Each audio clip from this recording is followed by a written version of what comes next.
बढ़ गई है। 1 जनवरी 2024 को इसी महीने यहां पर 7.5 लाख से ज्यादा लोगों ने आके काशी विश्वनाथ के दर्शन के देश भर से लोग यहां पर आते हैं। यकीनन वो आएंगे, पैसा खर्च करेंगे, सामानों की खरीदारी करेंगे, होटल में रुकेंगे, तो यहाँ के लोगों का जीवन स्तर बेहतर होगा। इसके अलावा बीते 1 सालों में जो मुझे आंकड़ा बताया गया है, सिर्फ काशी का 48% जीडीपी यहाँ की बढ़ गई है 1 सालों में। तो अगर बड़े बड़े इस तरह के धाम तैयार होते हैं और वहां पर स्थानीय लोगों का, आसपास के लोगों का या आसपास के जिलों का जीवन स्तर बेहतर होता है, तो यही तो राम राज्य कहा जाएगा ना, जिसका दावा प्रधानमंत्री दक्षिण से कर रहे हैं। या आपको लग रहा है कि नहीं, उनकी ओर से गलत तथ्य प्रस्तुत किए जा रहे हैं? आशुतोष जी, आइए देखते हैं, मजा आएगा। मैं राम राज्य की बहस में नहीं पढ़ना चाहता, क्योंकि उसको प्रेम शुक्ला जी अच्छी तरीके से समझा पाएंगे। हम लोग तो राम राज्य को समझ नहीं पाते, इसलिए क्योंकि मेरी नजर में गांधी जी की जो परिभाषा है राम राज्य की, वो परिभाषा भारतीय जनता पार्टी को पसंद नहीं आती। क्योंकि गांधी जी ने स्पष्ट तौर पे कहा था कि राम राज्य का मतलब क्या होता है। राम राज्य का मतलब होता है जिसमें व्यक्ति व्यक्ति के बीच में भेद नहीं किया जाता। और उन्होंने उदाहरण दिया इसका। उन्होंने पैगंबर मोहम्मद के बाद जो खलीफा थे, खलीफा अबू बकर और खलीफा उमर, उनका उदाहरण देते हुए कहा। अब यह बात पसंद नहीं आएगी, इसलिए मैं उस डिबेट में जाना ही नहीं चाहता, क्योंकि वो डिबेट दूसरी तरीके की डिबेट हो जाती।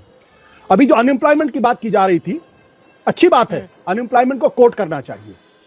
कोट करते समय मेरे पास इकोनॉमिक टाइम्स की रिपोर्ट है, और ये इकोनॉमिक टाइम्स की रिपोर्ट ये कहती है कि poverty recorded steepest fall in UPA regime since 2004।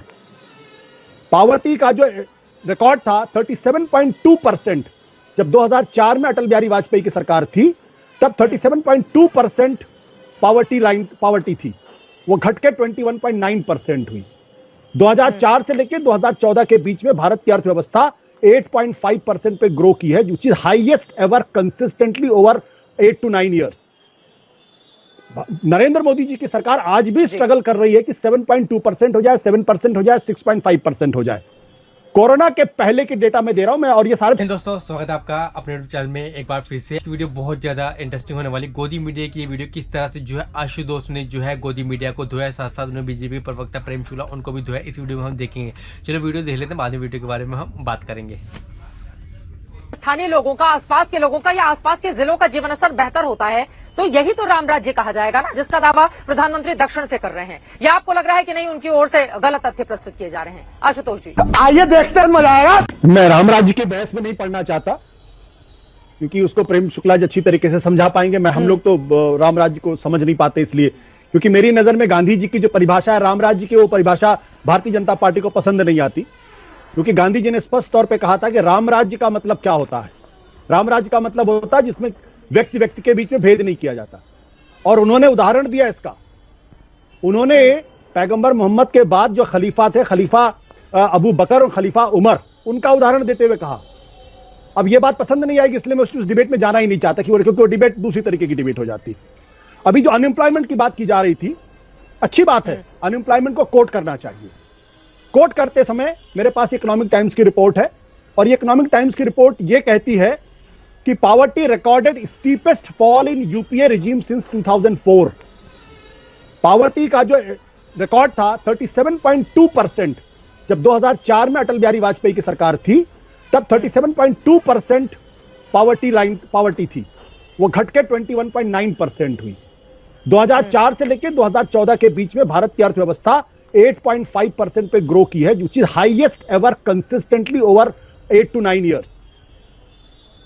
Narendra Modi ji की सरकार आज भी स्ट्रगल कर रही है कि 7.2% हो जाए, 7% हो जाए, 6.5% हो जाए। कोरोना के पहले के डेटा में दे रहा हूं मैं, और ये सारे सरकारी आंकड़े, मोदी जी की सरकार के अपने आंकड़े हैं। कोरोना के पहले की बात, इसका मतलब यह है कि दिसंबर वाला जो क्वार्टर था, उस क्वार्टर में भारत की अर्थव्यवस्था जीडीपी 3.7% थी। 3.7%। ये आंकड़े हैं। 2019 के लोकसभा चुनाव के पहले बाकायदा डेटा आया कि 45 साल की सबसे ज्यादा बेरोजगारी है। सरकार ने उसको मानने से इनकार कर दिया।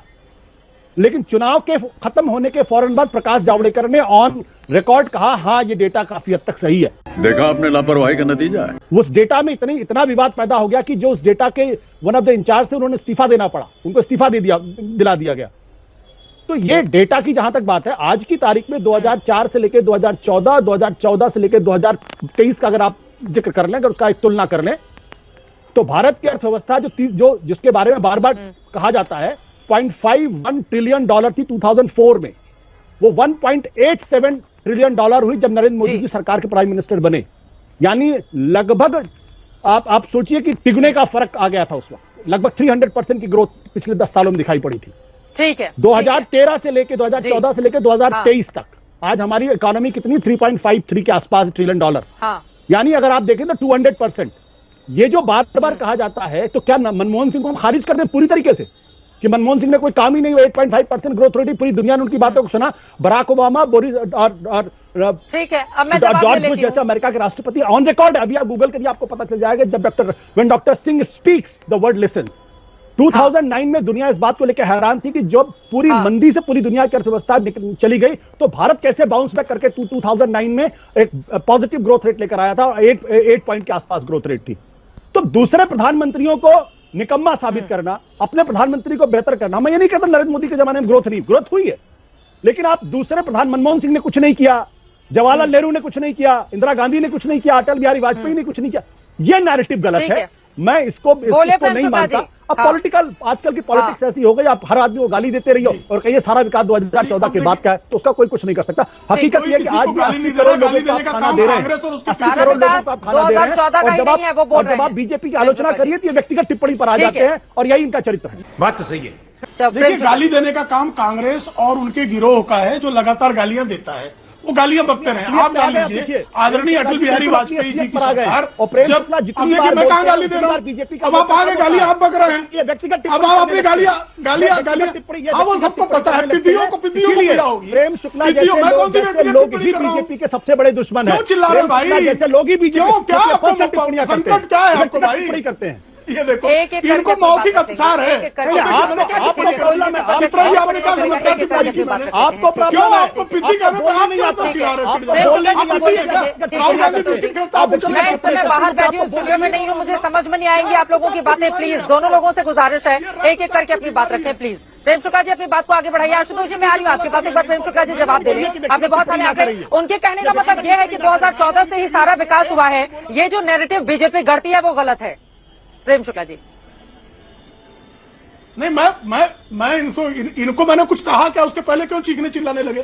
भारतीय जनता पार्टी की चिंता जो है पिद्दियों को क्यों हो जाती, मेरी समझ के बाहर है भाई। साले अजीब मामला है। देखिए, आदरणीय अटल बिहारी वाजपेयी जी के कार्यकाल में 1998 से 2004 के बीच में, अरे पता नहीं ये कहाँ है, क्या इनका बोलने की तमीज नहीं है। ये बड़ा विचित्र, फिर चीखने लगे। सिर्फ गाली गलौज की भाषा। ये देखो, ये तमीजदार आदमी है। कौन सी गाली दी भाई? कौन सी गाली दी भाई? क्या गाली हो गई? कुछ आता जाता नहीं है। गजब बेइज्जती है। मैंने उन पर कोई निजी टिप्पणी नहीं की। मुझे वो डिक्शनरी कृपा करके भेज दीजिएगा जिसमें पिद्दी गाली हो, मैं भी अपना ज्ञानार्जन कर लूंगा। मैं तो एक सामान्य विद्यालय से पढ़ा हुआ हूँ। मेरे विद्यालय कॉलेज का नाम बता देता हूँ, बीएल रुइया विद्यालय जो है, बीएल रुइया विद्यालय मुंबई का उत्तम विद्यालय। लगे चिल्लाने, चित्रा जी अजीब बात है। सदस्य हैं चित्रा जी क्या अजीब बात है? ये कुंठित आदमी को क्या हुआ भाई? राम राज्य पर लौटते हैं, राम राज्य पर लौटते हैं, निजी टिप्पणी नहीं, राम राज्य। फ्रेंड्स बहुत इंटरेस्टिंग वीडियो थी। किस तरह से देख सकते हैं आशुतोष थे, उन्होंने किस तरह से गोदी मीडिया को जो है साथ साथ जो है प्रेम शुक्ला उनकी भी अच्छी तरह धुलाई करी। आशुतोष जब भी आते हैं अपनी लॉजिक से बात करते हैं, जाने जाते हैं अपने बेबाक अंदाज के लिए। तो आई होप आपको इनकी ये डिबेट पसंद है। अगर आपको इनकी डिबेट पसंद है तो वीडियो को लाइक करें। चाहते इस टाइप की वीडियो में आपके लिए और आए तो हम सपोर्ट कर सकते हैं। हमें सपोर्ट करने के लिए हमारे चैनल सब्सक्राइब कर सकते हैं। इस वीडियो को पेंड करते हैं, नेक्स्ट वीडियो में मिलेंगे किसी नेक्स्ट टॉपिक के साथ। तब तक बहुत सारा ध्यान रखिए। तब तक के लिए जय हिंद, जय भारत।